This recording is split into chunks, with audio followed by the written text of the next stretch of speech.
नमस्कार दोस्तों, मैं हूं देवांशु रॉय और आज का वीडियो हम लोग वेरियस एनएफओस के बारे में आपके लिए लाए हैं जो कि फरवरी 2026 में लॉन्च होने वाली है। आज के इस वीडियो में हम लोग 4 एनएफओस के बारे में डिस्कस करेंगे जो है Mirae Asset defence fund of fund की ग्रोथ स्टोरी के ऊपर, second DSP multi asset fund of fund के इन्वेस्टिंग स्टाइल के ऊपर हम लोग इस वीडियो में इन डिटेल समझेंगे कि क्या है DSP multi asset fund of fund की इन्वेस्टिंग स्टाइल।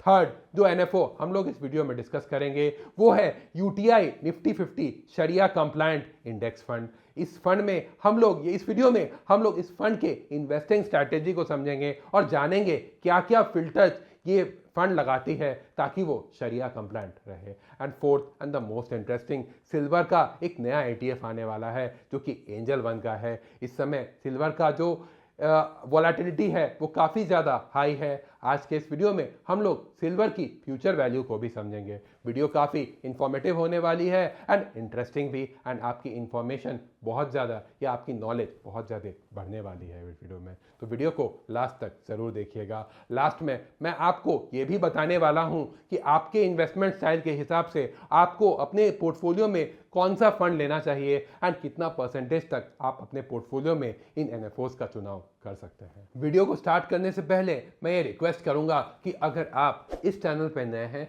तो इस चैनल को ज़रूर सब्सक्राइब करें एंड उस बेल के नोटिफिकेशन बार को ज़रूर दबा दें ताकि जब भी हम इस चैनल से कोई आपके लिए एक इन्फॉर्मेटिव वीडियो लाएं तो आपको ज़रूर नोटिफिकेशन मिल पाए। तो चलिए आज का वीडियो हम लोग शुरू करते हैं।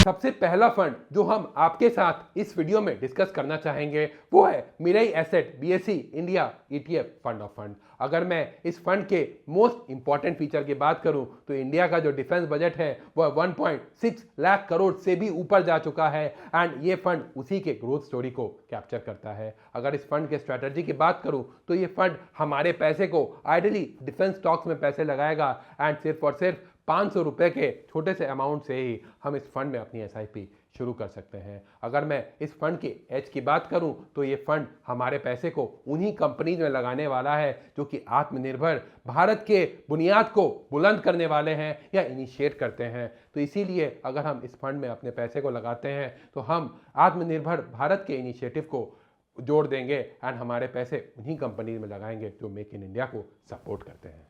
दूसरा है DSP multi asset omni fund of fund. ये उन इन्वेस्टर्स के लिए है जो कि मार्केट में बहुत ज़्यादा वॉलेटिलिटी को नहीं झेल सकते हैं। अगर मैं इस फंड के इन्वेस्टमेंट ऑब्जेक्टिव की बात करूं तो ये फंड डीएसपी के नेहरा मॉडल के ऊपर चलेगा जो कि आइडियली हमारे पैसे को equity, debt, gold and silver में टाइम के हिसाब से या प्राइस के हिसाब से आराम से मैनेज करके चलेगा। दैट मीन्स कि जब भी मार्केट बहुत ज़्यादा ओवर वैल्यूड होगी तो वो हमारे पैसे को अपने आप डेट में शिफ्ट कर देगा एंड अगर गोल्ड एंड सिल्वर ज़्यादा चल रहा होगा तो वो हमारे पैसे को अपने आप गोल्ड एंड सिल्वर में एलोकेट कर देगा। तो इस फंड में जब हम अपने पैसे को निवेश करते हैं तो हमारे पोर्टफोलियो को एक अच्छा डाइवर्सिफिकेशन मिल जाता है वेरियस एसेट क्लासेस के ऊपर। आइडियली जब हम अपने पैसे को इस फंड में निवेश करते हैं तो हम अपने पोर्टफोलियो में इमोशनल बायस को हटा देते हैं एंड हमारे पोर्टफोलियो में एक अच्छी स्टेबिलिटी मिल जाती है वेरियस एसेट क्लासेस के साथ।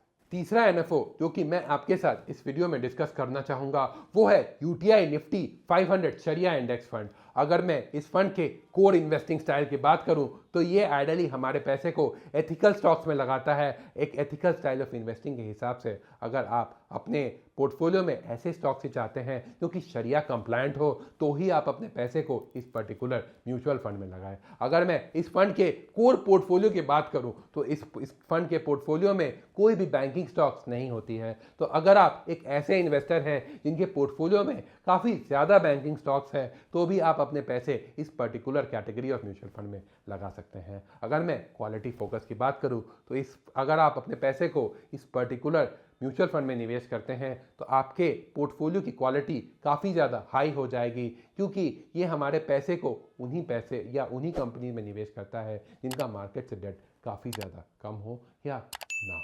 चौथा फंड जो कि मैं आपके साथ डिस्कस करना चाहूँगा वो है एंजल वन का silver ETF।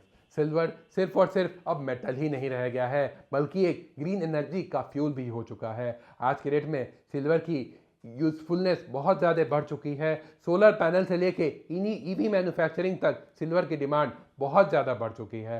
And apart from that digital convenience भी सिल्वर की बहुत ज़्यादा बढ़ चुका है। डेट मीन्स कि अगर हम 500 के अमाउंट में भी सिल्वर रखना चाहे तो हम इजीली डिजिटल कन्वीनियंस से ETFs के फॉर्म में हम लोग ऑनलाइन सिल्वर को खरीद सकते हैं एंड जब मन चाहे उसको बेच सकते हैं। इससे हमें प्योरिटी की भी टेंशन नहीं होती है या फिर उसको रखने की भी टेंशन नहीं होती है। दोस्तों अब आपके सामने एक टैबुलर फॉर्म में मैं कंपैरिजन पेश करना चाहूँगा वेरियस NFOs के बीच में एंड उनके वेरियस पैरामीटर्स के ऊपर। तो चलिए वीडियो में हम लोग आगे बढ़ते हैं। सबसे पहले अगर मैं कैटेगरी या सेक्टोरल की बात करूँ किस फंड में हमारे पैसे कौन से सेक्टर में निवेश होते हैं, तो अगर मैं डिफेंस मेरा ही एसेट डिफेंस FOF की बात करूं तो हमारे पैसे एक सेक्टोरियल फंड में निवेश होंगे। दैट मीन्स कि हम जब भी इस फंड में अपने पैसे को डालेंगे तो वो हमारे पैसे को डिफेंस स्टॉक्स में ही निवेश करेगा। तो अगर डिफेंस स्टॉक्स अच्छा परफॉर्म करता है तो हमारा पैसा काफ़ी ज़्यादा बढ़ जाएगा, बट अगर डिफेंस स्टॉक अच्छा नहीं परफॉर्म करता है तो हमारा पैसा बहुत तेज़ी में नहीं बढ़ेगा। Second fund DSP multi asset omni fund की बात करूं तो ये हाइब्रिड या डायनामिक एसेट एलोकेशन वाला फंड है। इस पर्टिकुलर फंड के पोर्टफोलियो में हमारे पैसे इक्विटी, डेट, गोल्ड, सिल्वर चारों में लगते हैं। अगर मैं UTI निफ्टी 500 शरिया इंडेक्स फंड की बात करूं तो ये एक इंडेक्स फंड है जो कि शरिया कंप्लायंट है। इट मीन्स कि जो कंपनीज शरिया कंप्लायंट कंपनीज है उसी में हमारे पैसे को निवेश करेगा। अगर मैं एंजल वन सिल्वर ETF की बात करूं तो ये हमारे पैसे को 100% कमोडिटी दैट मीन्स कि सिल्वर में निवेश करेगा। अगर मैं NFO ओपन या क्लोज डेट की बात करूं तो मेरा ही एसेट का जो NFO है वो 2 फरवरी से लेके 16 फरवरी तक रहेगा, जिसमें हमको इस पर्टिकुलर फंड ऑफ फंड का यूनिट 10 रुपये में मिलेगा। अगर मैं DSP multi asset omni fund of fund की बात करूं तो ये इसका NFO 5 फरवरी से लेके 19 फरवरी तक रहेगा। UTI निफ्टी 500 शरिया इंडेक्स फंड का NFO 5 से लेके 18 फरवरी तक रहेगा and angel one silver ETF का NFO 9 फरवरी से लेके 19 फरवरी तक रहेगा। अगर मैं फंड मैनेजर की बात करूं तो Mirae asset defence fund of fund के फंड मैनेजर है Mrs Ekta Gala and Mr Akshay Udeshi and DSP multi asset omni fund of fund का फंड मैनेजर है Mr Ajit Ghelani and Mr Deepesh Shah. अगर मैं UTI निफ्टी 500 शरिया इंडेक्स फंड के फंड मैनेजर की बात करूं तो इसके fund manager Mr Shravan Kumar Goyal and Mr Ayush Jain है। एंड अगर मैं एंजल वन सिल्वर ETF के फंड मैनेजर की बात करूं तो इसके फंड मैनेजर मिस्टर मेहुल दमा एंड केवल शाह है। अगर मैं रिस्क लेवल की बात करूं तो Mirae asset UTI Nifty 500 शरिया या फिर एंजल वन सिल्वर में तभी अगर आप इन्वेस्ट कीजिए अगर आपका या रिस्क एपेटाइट काफ़ी ज़्यादा हाई है। बट अगर आपका रिस्क एपेटाइट नॉर्मल है या आप एक नॉर्मल इन्वेस्टर है तो आपको अपने पैसे DSP multi asset omni fund of fund में लगाना चाहिए। अगर आपका इन्वेस्टमेंट होराइजन 5 साल से ज़्यादा है तो आप अपने पैसे को मेरा ही एसेट या फिर UTI वाले NFO में लगाइए। बट अगर आपका इन्वेस्टमेंट होराइजन 3 से 5 साल का है तो आपको अपने पैसे को DSP मल्टी एसेट या फिर एंजल वन सिल्वर ETF में लगाना चाहिए। अगर मैं टैक्सेशन की बात करूं तो टैक्सेशन इक्विटी का है 12.5% का Mirae asset defence fund of fund में एंड UTI निफ्टी 500 शरिया कंप्लायंट फंड ऑफ फंड में। अगर मैं DSP multi asset omni fund of fund की टैक्सेशन की बात करूं तो ये डिपेंड करेगा उनके अंडरलाइंग पोर्टफोलियो पे कि अगर उनका पोर्टफोलियो इक्विटी ड्रिवन रहेगा तो आपको 12.5% का ही टैक्स देना पड़ेगा एंड अगर उनका पोर्टफोलियो डेट ड्रिवन रहेगा तो डेट के हिसाब से आपको अपना टैक्स देना पड़ेगा। एंड अगर मैं एंजल वन सिल्वर ETF की टैक्सेशन की बात करूं तो ये डेट के हिसाब से ही टैक्स होगा। दैट मीन्स कि डेट फंड जिस टैक्स स्लैब में आप आते हैं उसके हिसाब से ही आपको इस पर्टिकुलर फंड के गेन के ऊपर आपको टैक्स किया जाएगा। The set and forget investor, अगर आप एक ऐसे इन्वेस्टर हैं जो कि पोर्टफोलियो में बहुत ज़्यादा वोलेटिलिटी या उतार चढ़ाव नहीं देख सकते हैं तो आपको अपने पैसे को DSP multi asset allocation fund of fund में ज़रूर लगाना चाहिए।